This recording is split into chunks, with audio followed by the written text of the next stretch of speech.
Assalomu alaykum hurmatli obunachilar. Bugungi mavzuyimiz alkogolizm to'g'risida bo'ladi. Alkogolizmni qanaqa kasallik, qayerda joylashgan, qanaqa stadiyalari bor, odam iste'mol qilavergani sari qanaqa oqibatlargacha kelishini chuqurroq misollar bilan tushuntirib berishga harakat qilaman. Qaramli kasalidan qiynalayotganlar uchun, lekin yotib davolanishga sharoiti yo'li uchun fond ochganmiz. Sizlar ham yordam bermoqchi bo'lsanglar, karta nomer qoldiraman. O'zingizlarning hissalaringizni qo'shinglar. Tak, alkogolizm bu yomon odat. Ko'pchilik o'ylaydi buni yomon odat, yo bo'lmasam ichish o'zi mustaqil tashlab yuboradi deb o'ylaydi. Afsuski bu narsa o'sha nauka taraflama ham, meditsina taraflama ham isbotlangan, что alkogolizm bu psixический diagnoz.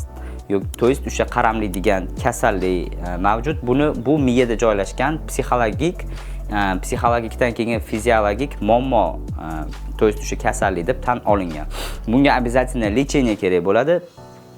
Обязательно medikamentozniy psixologik yordamsiz odam mustaqil chiqib ketishi afsuski juda ham qiyin. Hozirgi qaramlilarning ichida eng birinchi o'rinda turadigan kasallik ham bu alkogolizm bo'lib turibdi. Keyin undan keyin ludomaniya, igromaniya keladi, keyin уже narkomaniya keladi. O'shani qo'ldan kelgancha leksiya formatida o'tkazib, soddaroq tilda tushuntirib berishga harakat qilaman. Tak, stadiya alkogolizmi, to есть alkogolizm har bitta kasallanishi o'zini bosqichlari bor. Masalan, boshida ko'pchilik bu narsani kasallik deya ham qabul qilmaydi, yengilroq o'tganini hisobiga be'e'tiborlik qiladi. Lekin men aytgan bo'lardim, уже ichkilik boshlanyaptimi, alkogolizmni boshlanyaptimi, уже o'sha yerda o'zida tezroq chora ko'rish kerak degan narsani men yetkazmoqchiman. Chunki mana qaranglar, birinchi stadiya deb yozdim. To есть birinchi stadiya psixologическая зависимость. Bu yerda o'zini simptomlari qanaqa bo'ladi? Masalan, simptom bu nimaligini bilmasanglar, uni ham tushuntirib o'tib ketaman. Misol uchun har bitta kasallikni o'ziga yarasha belgilari bor. To есть qanaqadir diagnoz qo'ymoqchi bo'lsangiz, yo bo'lmasam qanaqadir kasallik borligiga asoslanmoqchi bo'lsangiz, e'tibor beradigan narsangiz bu o'sha belgilari bo'ladi. Masalan, oddiy shamollash, gripp kasalini oladigan bo'lsak, uni simptomlari burun oqishi, ko'z yoshlanishi, yo'talishi bu belgilari bo'ladi. Keyin buni oldini olmasangiz, sekin уже temperatura ko'tarib, xavfli darajagacha ham kelishi mumkin. Alkogolizmda ham xuddi shunaqa narsa bor, ya'ni o'sha зависимость alkogolizmni misol uchun зависимость deb oladigan bo'lsak, ya'ni o'sha qaramli deb oladigan bo'lsak, buni o'zini belgilari, simptomlari bor. Xo'p, birinchisi навязчивые мысли. Xo'p, birinchi simptomni belgisi, to есть o'sha зависимость belgisi bu навязчивые мысли, ya'ni o'zbekchasiga yopishqoq fikrlar bo'ladi. To есть tasavvur qiling, bitta umringizda hali hech qanaqa ichkilik ichmagansiz, yoshligingizdan sizga o'rgatib kelingan, что ichkilik yomon, ichkilik harom, ichkilik har xil yomon oqibatlarga olib keladi. Lekin shuni bilib turgan taqdiringizda kimdirlar qiziqishdan ichib qo'yishi mumkin, kimdirlar majburligidan ichib qo'yishi mumkin. İchib bo'lganingizdan keyin bu narsani bildingiz yomonligini, bu o'zingizni yomon his qildingiz, kimdirlar qusishni boshlaydi, kimdirlarning boshi aylanadi, lekin qanchadir muddat o'tganidan keyin yana fikr paydo bo'ladi, yana istak paydo bo'ladi odamda qaytib borib iste'mol qilishga. Mana shu навязчивые мысли deyiladi. To есть bitta ichdingiz qanchadir vaqt o'tganidan keyin sizda yana shunaqa fikr paydo bo'ladi, что yana qaytib borib ichishga bo'lgan xohish paydo bo'ladi. Agar shunaqa narsa bo'ladigan bo'lsa, biling, что bu birinchi belgilaridan. Ikkinchisi rost tolerantnosti deb aytilgan. Tolerantnost bu nima? Qachonki mana misol qilib keltiradigan bo'lsam, bitta ryumka alkogol ichdingiz, to'g'rimi? O'sha ryumkaga siz qoniqmayotganligingiz, yana ketidan ichki ichayotgan bo'lsangiz, xullas dozani ko'tarilishi bu o'sha organizmni tolerantnosti ko'tarilayotgani degani. Ya'ni narkomanlarda bu misol uchun boshlanishiga bittadan tabletka ichayotgan bo'lsa, qanchadir muddatdan keyin o'sha tabletga qoniqmasdan dozasini ko'tarishni boshlasa, ya'ni 2 ta, 3 ta, 4 ta ichishni boshlasa, alkogolizmda ham xuddi shunaqa narsa bo'ladi. Ana o'sha rost tolerantnosti deyiladi. To есть 1 yil oldingi yoki 1 oy oldingi dozangizdan kolичествоsi oshgan bo'lsa, ana o'sha значит sizda tolerantnost ko'tarildi degani. Shunaqa narsa sizlarda sezilayotgan bo'lsa, bu ham o'sha simptomlardan, ya'ni o'sha alkogolizm kasalini belgilari bo'ladi. Uchinchi belgisi bu защитная reaksiya. To есть siz уже iste'mol qilishni boshladingiz, ya'ni o'sha boshda aytganimdek bitta iste'mol qilganingizdan keyin yana iste'mol qilish xohishi paydo bo'ldi. rost tolerantnosti, to есть doziz ko'tarilishi boshlayapti. Uchinchisi bu защитный mexanizm. Qachonki sizda bo'layotgan muammoni уже yaqin insoningiz bo'lsa, mayli ota-onangiz yoki yaqin do'stingiz siz ko'p ichib qo'yapsan desa, siz uni inkor qilishni boshlaysiz, ya'ni himoya qilishni boshlaydi odam o'zini dozasini. Yo'q, men o'zim normalniy kontrol qilyapman, shunchaki menda bugun og'ir kun bo'lib qoldi, shunchaki ishxonamda stressiy momentlar bo'lib qoldi, uyqum kelmaganligi uchun ichyapman, tug'ilgan kun bo'lgani uchun ichyapman deb miya o'ziga har xil bahonalar topishi, bu o'sha защитная reaksiya deyiladi. То есть o'sha защитный mexanizm ishlashni boshlaydi. Agar shunaqa narsa kuzatilayotgan bo'lsa, bu o'sha alkogolizm borligini birinchi stadiyani 3-belgisi hisoblanadi. 4-belgisi poterya kontroli, to есть situativni. Misol uchun siz bugun planlashtirmagansiz ichishni, bugungi kuningizda, bugungi rejangizda hech qanaqa plan yo'q borib alkogol iste'mol qilishga. Lekin qanaqadir hodisalarga ko'ra, qanaqadir situatsiyalarga ko'ra siz o'sha planingizni prezervировать qila olmasdan yana borib qaytib ichib qo'ygan bo'lsangiz, bu уже siz situatsiyadan, ya'ni o'zingizdan ham holatingizdan ham kontrolni yo'qotyapsiz degani. Nima uchun? Ichkilik uchun, ya'ni alkogol uchun. Bu o'sha birinchi stadiyani 4-belgisi hisoblanadi. Ko'pchilikda menimcha bo'lgan bo'lsa kerak, bugun ertalab turdi, bo'ldi, men bugundan yig'ishtiraman, ichmayman. Ya'ni bugungi kechgacha bo'lgan rejasini orasida alkogol ichish rejasida yo'q. Lekin o'sha narsaga qaramasdan tanishini ko'rib qolishi mumkin, kimdir chaqirib qolishi mumkin yoki prosta magazinning oldidan o'tib ketayotganda vino vodkani ko'rib qolsa, o'shanda boya aytganimdek ketma-ket simptomlar paydo bo'ladi, yana borib qaytib ichib qo'yadi. Agar shunaqa narsa bo'lsa, bu ham уже birinchi stadiyaga kiradi. 5-belgisi bu odam o'zini holatini yaxshilash uchun, ya'ni qanaqadir stressiy momentlar bo'lib qoladi, напряженный momentlar bo'lib qoladi, ishxonangizda bosim bo'lib qolishi mumkin, bugungi kuningiz bosim bilan o'tgan bo'lishi mumkin. O'shanda o'zingizni yomon his qilayotgan bo'lsangiz, alkogol ichsam men yaxshi bo'laman degan fikrda ichib qo'yishingiz, bu mana shu belgisi hisoblanadi.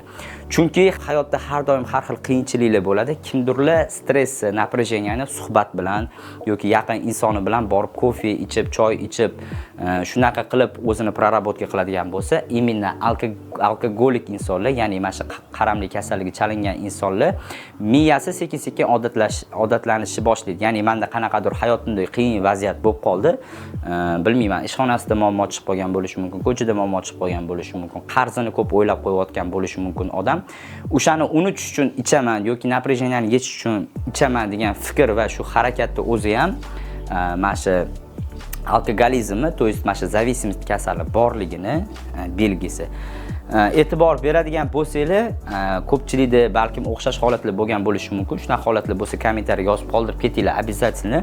Hammasi ketma-ketlikda keladi. Bu hammasi birinchi stadiya. Bu yerda hali biologik, ya'ni organizm talab qiladigan darajagacha ham kelmagan. Bu yerda shunchaki psixologik, ya'ni ruhiy tortish, tyaga bo'ladigani hammasi birinchi stadiyaga kiradi. To есть alkogolizmning birinchi stadiyasi bu faqatgina psixologik qaramli hisoblanadi. Tak, keyingisi ikkinchi stadiya, to есть birinchi stadiyani уже razbor qilib bo'ldik. Birinchi stadiyada hech qanaqa organizm talab qilishi bo'lmaydi. Faqatgina ruhan, psixologik talab qilishi boshlaydi.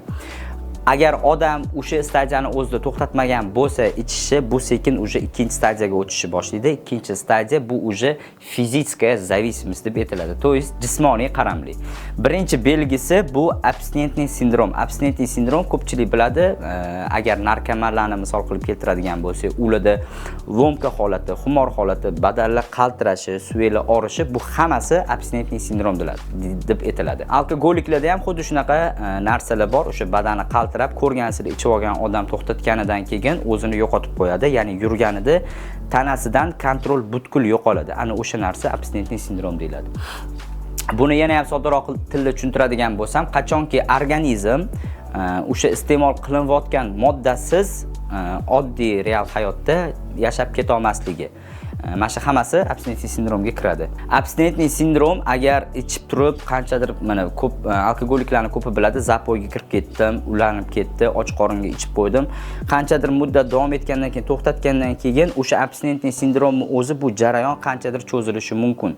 O'sha badanlar qaltirashi, ishtaha yo'liga uyqusizliklar qanchadir muddatgacha cho'zilishi mumkin. Men bu narsalarni nimaga aytayapman? Agar o'sha holatda to'xtatish uchun eng yaxshi to'g'ri qaror bu medikamentozniy lecheniyalar bilan osonroq chiqib olish bo'ladi. Sababi ko'pchilik mana shu jarayonga chidolmaganligidan keyin, mana shu qiyinchiligi chidolmaganligidan keyin xohishidan emas, majbur bo'lganidan yana qaytib borib ichib qo'yadi. Ikkinchi belgisi, ya'ni simptomi bu tremor. Bu tremor bilasizlar, qo'l qaltirashi. Qachonki alkogol ichmasa yoki alkogol ichib turib to'xtatib qo'yganidan keyin odamni faqatgina qo'li emas, butun badani qaltirashni boshlaydi. Undan keyin qanchadir muddat o'tib, organizmdan chiqib ketgan taqdirda ham qo'li o'sha xronический qaltirashni boshlaydi. O'sha narsa tremor deb aytiladi. Agar shunaqa narsalar kuzatilgan bo'lsa, bu o'sha birinchi stadiya emas, e'tibor beringlar, ikkinchi stadiya. Bu degani oldingi birinchi stadiyada bo'lgan xavfdan ko'ra undan ham kuchliroq xavf o'sha tug'ildi degani. Uchinchisi taxikardiya, bu qachonki yurak tez-tez urib ketishi, davleniya o'ynashi, imenda mana shu abstinentniy sindrom paytida, ya'ni iste'mol qilish to'xtatgandan keyin nimaga aynan men har safar aytaman, detoksikatsiya nazoratda bo'lish kerak. Ya'ni vrachlarning nazoratida bo'lish kerak. Sababki davleniya juda ham tez o'ynaydigan bo'lib qoladi. O'sha aytganimdek, yurak tez-tez urib ketishi boshlaydi.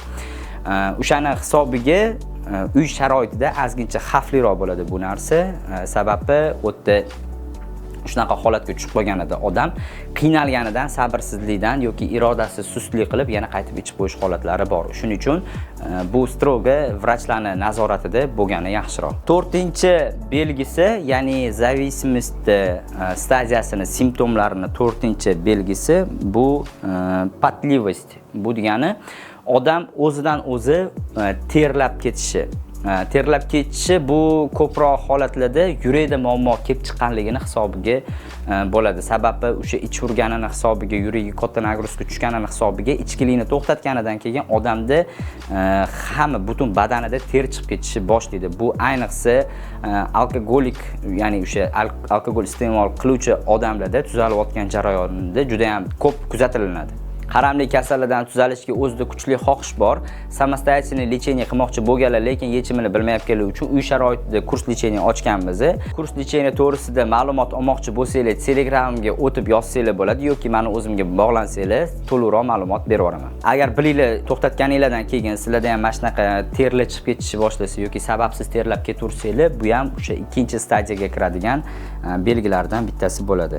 5-inchisi trevoga и раздражительность. То есть odamni fonoviy, ya'ni bu degani o'tirganida ham, turganida ham, uxlaganida ham, yurganida ham постоянный ichida trevoga degan narsa paydo bo'ladi. Ya'ni halovat, xotirjamlik degan narsa yo'qolib qoladi. Bu ayniqsa ikkinchi stadiyada keladi. Keyin eslatib o'tmoqchiman, ikkinchi stadiya degani bu etib chiqayotgan narsalarim tez-tez bo'lib ketadigan narsa emas. Kimlarga hammada individualniy bo'ladi. Kimlardadir 5 yil, kimlardadir 10 yilda kuzatilinishi mumkin. Men bu narsalarni nimaga aytmoqchiman?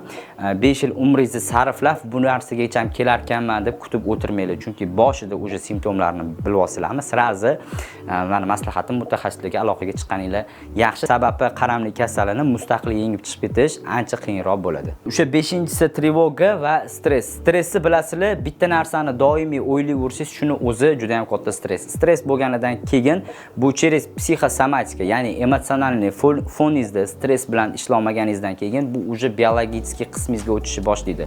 Oshqozonda, yurakda, jigarda muammolar kelib chiqishini boshlaydi. Sababi o'sha emotsiyalaringiz bilan, stress holatlaringiz bilan yoki o'sha o'y hayollaringiz bilan ishlamaganini hisobiga, ko'p siqilurganingiz hisobiga men aytmoqchimanki, bitta kasallikdan уже boshqa kasalliklar kelib chiqishi mumkin. Shuning uchun men maslahat bermayman, samolecheniyani mutaxassislar bilan bu narsani обязательно ishlashni. Agar trevoga, stress kuzatilayotgan bo'lsa, ya'ni mana shu zavismistning ikkinchi stadiyasini mana shu belgilari kuzatilayotgan bo'lsa, bu уже xavfli etap degani. Ya'ni bu yerda уже mustaqil yoki o'zini xohishi bilan, o'zini irodasi bilan tashab ketish degan narsa ko'pincha holatlarda yordam bermaydi. Tak, 6-belgisi bu bessonniца. Bu qachonki bilasizlar, ko'p o'sha alkogol iste'mol qiluvchi insonlarda jalba, ya'ni o'sha shikoyat faqatgina uyqudan bo'ladi. Uyqu agar bugun sifatli uyqungizni olmasangiz, ertangi kuningizga na energiya, na resurs, na qanaqadir kuch topa olmaysiz. Sababi bu odam insoniyat ehtiyojini birinchi o'rnida turadigan narsalarning qatoriga kiradigan narsa. Ya'ni odamda har xil ehtiyoj bo'lsa, o'sha ovqatlanish, kuch bo'lishi uchun, kislorod nafas olib yashashi uchun, xuddi shunga o'xshab zaryadka olish uchun odamga uyqu kerak bo'ladi. Endi o'zingiz uchun tasavvur qilib ko'ring. Uyqusizlik bo'lgandan keyin odam o'zini tabiiy uyqusini yo'qotgandan keyin ichkilikni oqibatida buni yana qaytib uxlash uchun faqatgina ichish to'g'ri kelib qoladi. Bu ichish to'g'ri kelib qoldi degandan keyin o'zida bor tabiiy uyqusizlikni yana ham kuchaytiryapti degandek gap. Shuning uchun men maslahat bermayman. Ko'pchilikda shunaqa fikr bahonalar bor. Men uyqum yaxshi bo'lishi uchun, yaxshi tinch uxlashim uchun ichaman deydi. Bu juda ham noto'g'ri narsa, juda ham xavfli narsa. Sababi ertaga butunlay uyqingiz как бы buzilib ketganidan keyin buni tiklab bo'lmaydigan oqibatlarga ham kelib chiqishi mumkin. Xullas, ikkinchi stadiyada eng kerakli belgilarini hozir sanab o'tdim. Yana qanaqadir belgilari qolib ketgan bo'lsa yoki sizga qanaqadir belgilari, bundan ham chuqurroq belgilari qiziq bo'lsa, kommentariyaga обязательно yozib qoldirib keting. Ikkinchi stadiyada alkogolizmni eng juda ham ko'p uchraydigan, juda ham ko'p alkogolik insonlar inkor qiladigan belgilari bu облегчение состояния и запой. Запой nimaligini bilasizlar, bu уже sutkani sutkaga ulab, kunini kuniga ulab, tunini tuniga ulab iste'mol qiluvchi insonlar, ya'ni alkogol ichuvchi insonlar butkul o'zini xatti-harakatidan ham, o'zini psixikasidan ham va dozasidan ham kontrolni yo'qotib qo'ygan insonlar hammasi shu zapoyga kiradi.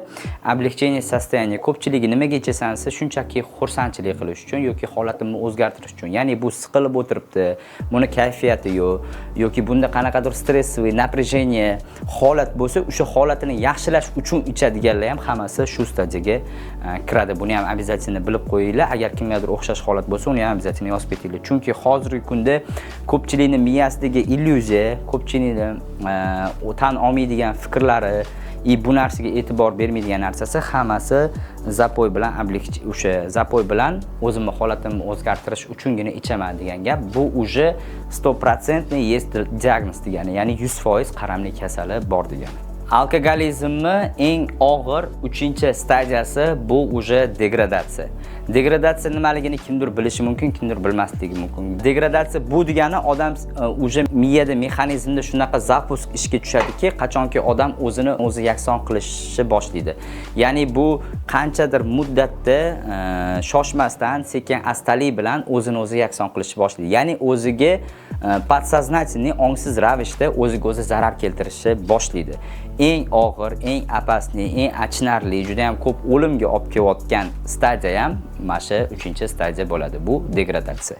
Bu o'zi iste'mol qiluvchi alkogolik insonlarda qanaqa ko'radi? Men ichsam ham faqatgina o'zimga jabr keltiryapman, meni hech kimga zararim yetmayapti deb o'ylashi mumkin. Lekin afsuski bu narsani yon tarafdan qaraganingizdan keyin tasavvur qiling, odam o'zi mehnat qilib topayotgan puliga o'zi pul to'lab sekin-sekin hayotini qisqartirayotgandek ko'rinadi. Ya'ni kimdir farzandi iste'mol qilayotgan bo'lsa, kimdir ayoli yoki eri yoki yaqin insoni iste'mol qilayotgan bo'lsa, bilinglar, o'sha o'tda u huzur halovat degan narsani yo'qotib bo'lgan. Huzur halovat degan narsa birinchi stadiyasida qolib ketgan. Bu yoqda o'sha odam shunchaki o'zini o'zi yakson qilyapti. Ya'ni o'limiga o'zi rozi bo'lib, o'zini oyog'i bilan sekin astalik bilan ketayotgandek tuyuladi yaqinlariga. Belgilari, birinchi belgisi bu снижение толерантности, опьянение малых доз. Malih doz. Tak, bu nima degani? Bu yerda o'sha tolerantность hech qanaqa rol o'ynamaydi, sababki уже miya alkogolga shu darajada bog'lanib qolgan bo'ladi, hattoki psixosomatika bu stadiyada juda ham yaxshi, juda ham kuchli o'ynaydi. Ya'ni ozgincha miqdorda bo'lsa ham, spirt ichib olsa ham, vino ichib olsa ham, konyak ichib olsa ham yoki boshqa narsalar ichib olsa ham, buni tasavvurida bu huzur halovat olyapti. Aksincha boya aytib o'tganimdek, buni tasavvurida bo'layotgan narsa, ya'ni qaram insonni tasavvurida bo'ladigan narsa. U yoqda уже huzur halovat qolmagan, shu darajada miyaga singdirib qo'ygan bo'ladiki, ishto agar men hozir bir qultum bo'lsa ham alkogol ichsam o'zimni juda ham yaxshi his qilaman degan illyuziya paydo bo'ladi. yon atrofidan unaqa insonlarga qarasangiz, haqiqatda u qiynalayotganini guvohi bo'lasizlar. Bu именно o'sha stadiyaga kiradi. Даже shunaqa psixosomatika degan narsa bor, bizda kuzatilgan. Juda ham uzoq muddatdan beri staji katta bitta alkogolik inson kelib qolgan, uni izolyatsiyada davolayotgan paytimizda u shu darajada biz uni detoksikatsiya qilib o'sha organizmini yuvib bo'lganmiz, u haligacha mana bunaqa kayf holatida, ya'ni huzur halovat olayotgandek ko'ringan bizga. Keyin biz shubhalanib uni tagiga yetadigan bo'lsak, оказывается, u o'sha suvni ichganda, oddiygina bezgaz suvni ichganida buni organizmi o'sha spirt ishlab chiqarishni boshlagan. To есть miya shu darajada bog'lanib qolib, shu darajada bu narsaga buyruq berganini hisobiga organizmi o'zida spirt ishlab chiqarishni boshlagan как бы опытdan bo'lgan. Постоянное употребление. Ya'ni bu 3-stadiyani eng og'ir stadiyani ikkinchi belgisi постоянное употребление, систематическое употребление deyiladi. Ya'ni bu qiyin kunida ham, xursand kunida ham, yaxshi kunida ham, yomon kunida ham, bayramda ham, oddiy kunda ham, dam olish kunlari ham, tog'ga chiqqanida ham har doim yonida alkogol bo'lishi shart. Bu mana shu belgi, ya'ni 3-stadiyaga kiradi. Bu уже neupravляемость deganday narsa. Ya'ni odam butkul kontrolni yo'qotadi 3-stadiyada. 3-belgisi juda ham kerakli belgisi, xavfli belgisi bu xotira pasayib ketishi. Menimcha bu juda ham ko'p insonlarda kuzatilgan bo'lsa kerak, xotira pasayib ketishi. Ya'ni xonaga kiradi, nimaga kirganini bilmaydi. Kimgadir va'da beradi, o'sha va'dasi esdan chiqib qoladi. Bunda уже miya shu darajada ishlashni boshlaydi. Ya'ni u bilib turib va'da berib, va'dasida turmasligi, bemas'uliyatlik qilib qo'yishi, qat'iyatdir va'da berib, o'sha aytgan soatiga bora olmasligi, narsalar esdan chiqib qolishi, bu уже bilib turib qo'ygan narsa emas. Bu уже realniy miyasida qanaqadir jiddiy muammolar kelib chiqqanligini hisoblaydi. Ya'ni o'sha xotirasiga sentralniy nervniy sistema degan narsa bor, ya'ni o'sha markaziy asab tizimiga ketma-ket zahar tushirganini hisobiga, uni tolalari uzilib ketganini hisobiga eng kerakli xotira qismi ishdan chiqishni boshlaydi. Xotira deganimda xotira bilan qo'shib uni уже fikrlashi ham, dunyo qarashi ham, ya'ni oddiy sog'lom inson qanaqa fikrlasa, alkogol insonni fikrlashini o'zingizlar farqiga borsanglar bo'ladi. Ya'ni buni fikrida faqat o'sha ichish yoki bir salbiy ta'sir ko'rsatadigan narsalar bo'lsa, sog'lom fikrda, normalniy, adekvatniy fikrlar bo'lsa, bu уже fikrlashigacha ham ta'sir qilib ketgan hisoblanadi. 5-si sotsialniy dezadaptatsiya bo'ladi. Dezadaptatsiya. Ya'ni bu ijtimoiy hozirgi hayotda yashayotgan hayotimizni, jamiyatimizni qonuniga, standartlariga to'g'ri kelmaydigan, mos kelmaydigan xatti-harakatlar qilishni boshlaydi. Bu degani urush janjal chiqarish, pichoqni olib ko'tarib, kuylab yurish kimnidir, постоянно kim bilandir janjal qilishi, yo bo'lmasam ko'chada yalang'och qochib ketishi bo'lishi mumkin, aruvlarda yotishi mumkin, ko'chalarda yotib qolishi mumkin. Bu o'sha jamiyatimizni standartlariga javob bera olmaslik holati o'sha 3-stadiyada alkogolizmda imенно 5-belgisi hisoblanadi. 6-si, menimcha bu hammaga tanish, sirroz. Ya'ni jigar ketib qolishi, u sirroz pecheni deyiladi. Ya'ni jigar уже sirroz kasaliga uchrab qolishi. Bu narsani tushuntirib o'tirmasam ham kerak. Bu ko'pincha holatlarda 3-stadiyada, ya'ni uzoq muddatdan beri уже iste'mol qiluvchilarda kuzatiladigan narsa. Tak. 7-si eng kerakligi psixoz. Bu eng yomon tarafi psixoz juda ham kuchli asabini kontrol qila olmaydigan va bilasizlar, belogorachka degan narsa bor. Belka yoki belogorachka deb YouTube'ga yozsanglar, uni ko'rinishlarini tushuntirib beradi. Qachonki odam o'zini eski hayotida qaysidir paytlarida bo'lib qolgan hodisalarga o'zini xayolan qaytib qolishi, ya'ni haqiqatda u narsa sodir bo'layotgani yo'q, lekin uni tasavvurida o'sha narsa sodir bo'ladi va haqiqatda yon tarafdan qaraganingizda xuddi shunaqa insonlar bilan gaplashayotgan bo'ladi. Masalan, o'zidan o'zi boltani olib kuylab qolishi mumkin, ko'chalar yonib ketyapti deyishi mumkin, uylar yonib ketyapti deyishi mumkin va o'sha holatda butunlay qolib ketishi mumkin. Eng yomon, eng achinarli tarafi unaqa belogorachkaga tushib qolgan odamlar bilan hech narsa qila olmaysiz. Sababki qanaqadir kombinatsiya qilsangiz, yo bo'lmasam qanaqadir oldini olmoqchi bo'lsangiz, bu побочный effekt berib, holatni ham yomonlashtirib qo'yishi mumkin. O'tda faqat shunchaki kutish bilan vaqt o'tadi. Qachonki uni psixikasini o'zini joyiga kelib tiklanmagunicha kutishga odam majbur bo'lib qoladi. Bu o'sha belogorachki, psixoz odamda sodir bo'ladigan narsalar. Bu в основном 3-stadiyasida och qoringa ichayotganligini hisobiga, zapoylar ko'payib ketganini hisobiga, markaziy asab tizimi juda ham katta shikast yetganligini hisobiga mana shunaqa gallyutsinatsiyalar gallyutsinatsiyalar bo'lishi boshlaydi. Bu degani o'sha belogorachki. Ya'ni realnostda sodir bo'lmaydigan narsalar, haqiqatda sodir bo'lmaydigan narsalar odamning ko'ziga ko'rinadi va o'sha ko'ziga ko'rinayotgan holatga o'zi ham tasavvurida tushib qoladi. Bu shu alkogolizmni stadiyalari bo'yicha kichkinagina, sal soddaroq qilib berilgan ma'lumotlar.